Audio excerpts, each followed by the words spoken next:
Ce troisième module concerne la politique de sécurité et sa mise en œuvre. Ce module commencera par une longue introduction sur la politique de sécurité.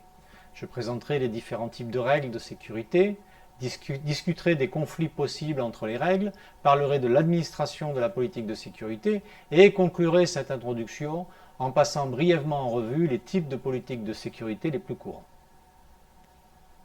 Ensuite, je montrerai comment la politique de sécurité peut être mise en œuvre. La mise en œuvre de la politique de sécurité comporte deux volets. D'abord, la représentation de la politique de sécurité au sein du système informatique, et ensuite l'application de la politique de sécurité au moyen de certains mécanismes de sécurité.